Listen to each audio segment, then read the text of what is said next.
नमस्कार मित्रांनो. शर्यत क्षेत्रावर मी रिव्ह्यू व्हिडिओ तसा बनवला नव्हता, पण आज निमित्तही तसंच खास आहे.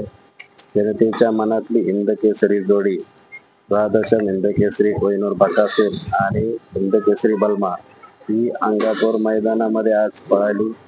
गट तर एकटीच गाडी पळाली होती, सुंदररित्या पात्र झाली होती. आप्पा ड्रायव्हर यांनी निर्विवाद असं वर्चस्व ठेवत गाडी गटाला पास केली होती. सेमीच्या चिठ्ठ्या निघल्या आणि त्यावेळेस सेमी फायनल ज्यावेळेस पुकारला गेला तेव्हा बलमा आणि बकासूर ही गाडी 6व्या सेमीमध्ये 7व्या म्हणजे पब्लिकच्या तासाला लागली होती. बकासूरवरती विश्वास ठाम होता, शिवाय आप्पा ड्रायव्हर यांचं ड्रायव्हिंग हेही थोडस पॉझिटिव्ह पॉइंट होता.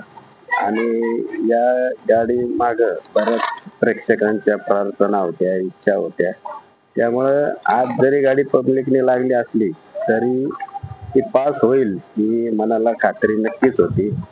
आणि जशा गाड्या सुटल्या तशा मी थोडस व्हिडिओ काढत होतो त्याचा.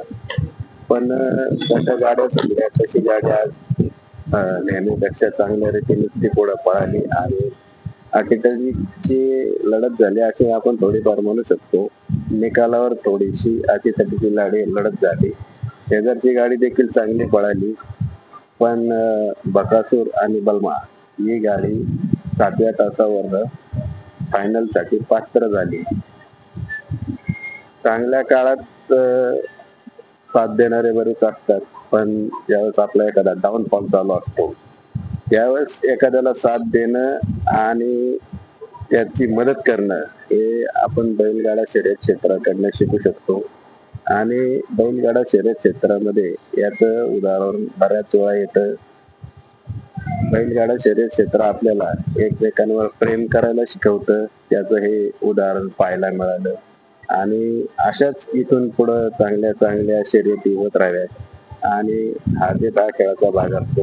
ज्या दिवशी त्या दोघांचा टाळणे चांगला मिळतो आणि ड्रायव्हिंग उत्तम असतं, ती गाडी त्या दिवशी फायनल असू द्या, गट असू द्या, सेमी असू द्या, ती पुढे जाऊन विजयी ठरत असते. त्यामुळं बकासूर आणि बलमा ही गाडी आज फायनल साठी सुंदररित्या पात्र झाली आणि विजेती ठरली. सर्व फायनल साठी पात्र झालेल्या गाड्यांचं मनपूर्वक अभिनंदन. धन्यवाद.